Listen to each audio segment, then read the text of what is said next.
भागलपुर में खाना बनाने के दौरान सिलेंडर ब्लास्ट होने से भयानक आग लग गई। घटना मुजाहिदपुर थाना से महज 1 किलोमीटर दूरी पर घटी। घटना के बाबत बताया जा रहा है कि कैलाश नामक शख्स के घर में जोरदार धमाका हुआ। स्थानीय सूत्रों के मुताबिक कैलाश केरोसिन तेल का बड़े पैमाने पर अवैध कारोबार करता था और इसकी भनक मुजाहिदपुर पुलिस को भी नहीं थी। थाने से महज 1 किलोमीटर की दूरी पर हो रहे केरोसिन तेल के बड़े पैमाने पर अवैध कारोबार पर स्थानीय लोग आक्रोश में दिखे। इधर घटना में आसपास के आधा दर्जन घर क्षतिग्रस्त हो गया। लोगों ने करीब 2 घंटे तक आग पर काबू पाने का प्रयास किया, लेकिन आग पर काबू नहीं पाया जा सका। घटना की सूचना मिलने के बाद मुजाहिदपुर थाना अध्यक्ष सुबोध कुमार अपने दल बल के साथ मौके पर पहुंचे, लेकिन फौरन वहां से लौट आए। इधर घटना की जानकारी फायर ब्रिगेड को मिलने के बाद मौके पर पहुंच फायर ब्रिगेड की 6 छोटी बड़ी गाड़ियों ने आग पर काबू पाया। इस दौरान हैरान करने वाली सबसे बड़ी बात यह रही कि पुलिस मौके पर तो पहुंची, लेकिन वहां से लौट क्यों आई। इधर अवैध किरासन तेल का कारोबार करने वाले कैलाश घटना के बाद से फरार हैं। सवाल अब यह उठ रहा है कि इतनी बड़ी घटना के बाद भी वरीय अधिकारी घटनास्थल पर क्यों नहीं पहुंचे। सवाल यह भी है कि रिहायशी इलाके में इतने बड़े पैमाने पर आखिरकार केरोसिन तेल का काला कारोबार कैसे चल रहा था। के लिए मेरे हस्बैंड ड्यूटी पे जाते, अब कैसे लगा हमको भी नहीं पता है। अचानक सुने सबको बाहर निकाले। आपको कुछ नुकसान हुआ? मेरा छत में दरार सब हो गया, पूरा फट गया, नीचे दीवार सब जो है ना फट गया। सर हम लोग कमाने गए थे, हम लोग घर में थे नहीं। जब आग लगा तो हम लोग आए दौड़ करके। आने के बाद देखते हैं पूरा आग पूरा फैल रहा है और आग। हाँ, घटना की सूचना कब मिली आप लोगों को? सर हमको 1.5 घंटा के बाद मिला है। 1.5 घंटा के बाद क्या लगा? बिहार के भागलपुर में JLNMCH अस्पताल क्षेत्र का एक बड़ा सरकारी अस्पताल है, जिसमें भागलपुर के अलावे कई जिलों से यहाँ मरीज इलाज कराने आते हैं। लेकिन स्वास्थ्य विभाग की लचर व्यवस्था के कारण आए दिन यहाँ पर मरीजों को लचर व्यवस्था का दंश झेलना पड़ता है। ऐसा ही ताजा मामला मायागंज अस्पताल में आज देखने को मिला। गौरतलब है कि एक इनकम टैक्स कर्मी बिहार चंद्र ठाकुर का इलाज मायागंज अस्पताल में चल रहा था और जब उनकी स्थिति नहीं सुधरने लगी तो उनके बेटे पवन कुमार ठाकुर दूसरी जगह इलाज को ले जाने लगे। परंतु डॉक्टर हेमशंकर शर्मा ने परिजनों को बताया कि 3 दिन हमारे यूनिट में रखें, यह ठीक हो जाएगा। लेकिन अपने यूनिट में हेमशंकर शर्मा एक बार भी मिलने नहीं आए, जिससे उसकी स्थिति और नाजुक होती गई और उसका निधन हो गया। इसको लेकर परिजनों ने मायागंज अस्पताल में घंटों बवाल काटा। परिजनों का कहना था कि हमारे पिताजी की स्थिति में कोई सुधार नहीं हो रहा था, फिर भी हेमशंकर शर्मा हमें यहाँ से जाने नहीं दिए, जिसके चलते हमारे पिताजी का आज निधन हो गया। इसका सिर्फ और सिर्फ दोष डॉक्टर हेमशंकर शर्मा और उनकी यूनिट को है। बोले डॉक्टर कि ठीक हो जाएंगे। हम लोग पापा बोलने लगे कि नहीं रहेंगे हम यहाँ पे, तो हम लोग जाने लगे बाहर में निकल के। फिर डॉक्टर साहब बोले कि 3 दिन मेरे यहाँ रहने दीजिए यूनिट में और ठीक हो जाएंगे। उसके बाद इमरजेंसी में भर्ती किए तो हेमशंकर शर्मा खुद से एक बार भी नहीं आए पापा को देखने के लिए। हमेशा उसका जूनियर आते रहा। आज क्या हुआ? आज सर पापा का 5:30 बजे से बहुत ज़्यादा ही तबीयत खराब हो गया। खंजरपुर स्थित संजीवनी कोचिंग संस्थान में इनकम टैक्स विभाग के द्वारा रेड किया गया। इनकम टैक्स विभाग को पता चला था कि कोचिंग संस्थान के द्वारा टैक्स जमा नहीं किया जा रहा है। इसी को लेकर इनकम टैक्स विभाग की कई टीमों के द्वारा सुबह कोचिंग संस्थान पर दबिश दी गई। वहीं कोचिंग के सारे कागजातों की जांच की जा रही है। अधिकारियों ने बताया कि कई सालों से कोचिंग के द्वारा इनकम टैक्स जमा नहीं किया गया था। इसी को देखते हुए यह रेड की गई है। अभी कागजातों की छानबीन की जा रही है। छानबीन करने के बाद संस्थापक पर जुर्माना लगाया जाएगा। GST की जांच हो रही है। क्या सूचना मिली? सूचना मिली कि बहुत बड़े पैमाने पर कोचिंग चलता है, लेकिन वो अपना GST टैक्स को नहीं होता है। क्या लगा कुछ सामने आया? हाँ, पता है कि पता चला है कि GST रजिस्ट्रेशन लिया, लेकिन आज तक ये अभी तक टैक्स GST में नहीं पे किए हैं।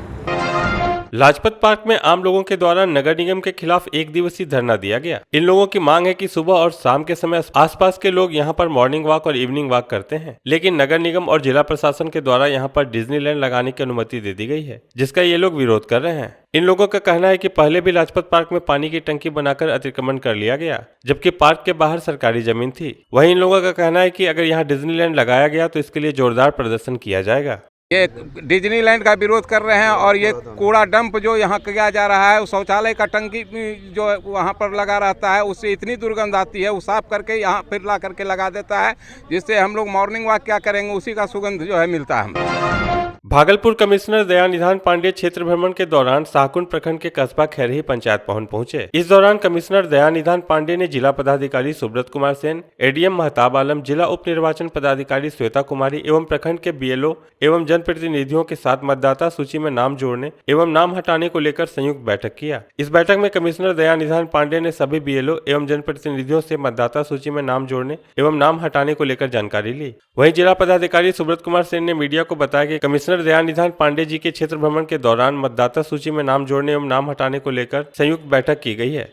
सभी लोगों से अपील किया गया है कि 1 जनवरी 2023 को जिनका उम्र 18 वर्ष हो चुका है वे अपना प्रपत्र क भरकर अपने बीएलओ को दे ताकि उनका नाम मतदाता सूची में जुट सके। यह कार्य 1 माह तक चलेगा। इस दौरान प्रखंड विकास पदाधिकारी साकुन अभिनव भारती, सुल्तानगंज के बीडीओ मनोज कुमार मुर्मू, कृषि पदाधिकारी अजय मनी, थाना प्रभारी पंकज कुमार झा सहित विभाग के कर्मचारी मौजूद थे।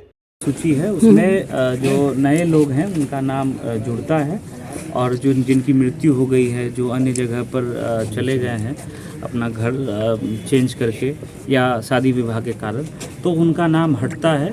तो ये पूरी जो है प्रक्रिया चलती है। तो स्पेशल रिवीजन के दौरान जो आयुक्त महोदय होते हैं वो ऑब्जर्वर होते हैं इलेक्शन कमीशन की तरफ से, तो वो रैंडम जा कर के किसी भी गांव में या किसी मोहल्ले में देखते हैं कि क्या स्थिति रहती है, वहाँ कितने लोगों का नाम जुड़ा है, कितने लोगों का छूटा है या कहीं कोई समस्या है। राजनीतिक दल के प्रतिनिधियों से भी बात होती है। तो उसी क्रम में आज उनका पहला विजिट था और उन्होंने साकुंड प्रखंड जो सुल्तानगंज विधानसभा में है उसके इस पंचायत का उन्होंने चयन किया, आकर के उन्होंने देखा। तो ये अभी 1 महीने तक चलेगा और इसमें मेरी सभी लोगों से अपील है कि जिनका 1 जनवरी 2023 को 18 साल होने जा रहा है वो सभी लोग अपना आवेदन पत्र अपने बीएलओ को दे दें और उनका आवेदन पत्र ऑनलाइन करके उनका नाम जो है अगली जो सूची निकलेगी निर्वाचक सूची उसमें जोड़ दिया जाएगा। जोगसर थाना क्षेत्र के रहने वाले राजकुमार शाह और दुखिया देवी जमीन बेचने के एवज में कम राशि मिलने और जमीन कारोबारियों के द्वारा पैसे मांगने पर धमकी देने के बाद सुरक्षा की गुहार सहित उनके साथ किए गए ठगी को लेकर वरीय पुलिस अधीक्षक बाबूराम के पास गुहार लगाने पहुंचे। पीड़ित का कहना है कि जमीन खरीद बिक्री करने वाले व्यक्ति के द्वारा 80 लाख से ज्यादा रुपए में जमीन की बात हुई थी। वहीं 9 लाख रुपया देकर कागज गायब कर दिया गया। कई चेक भी दिए गए जो 2023 के हैं। पीड़ित से जमीन कारोबारियों ने जमीन भी कर्मचारियों की मिलीभगत से लिखवा लिया, जिसके बाद पीड़ित न्याय की गुहार लगाने वरीय पुलिस अधीक्षक के पास पहुंचे। पीड़ितों की मांग है कि उनके साथ जो ठगी हुई है ऐसे ठगों पर कार्रवाई कर उन्हें जमीन के कागजात वापस दिलाया जाए। वहीं वरीय पुलिस अधीक्षक के द्वारा पीड़ित को थाने भेजा गया और थाना प्रभारी को जांच कर कार्रवाई करने का आदेश जारी किया गया है।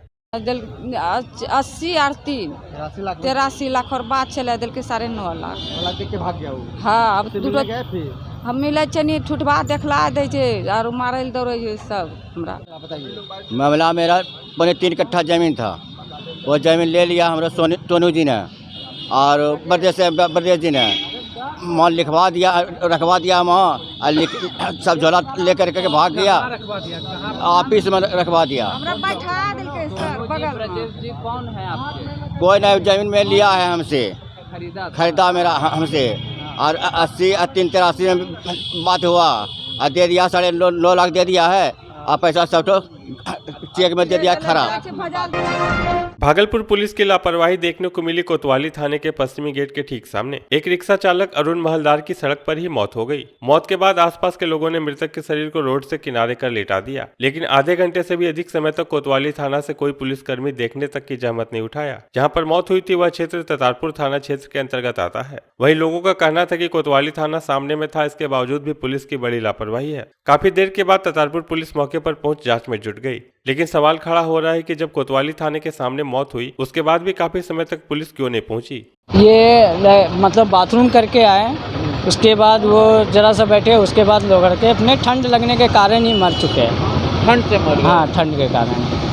थाना सामने में? हाँ, थाना सामने में, लेकिन अभी तक कोई अधिकारी नहीं आए हैं। कोई देखने नहीं? कोई नहीं आया।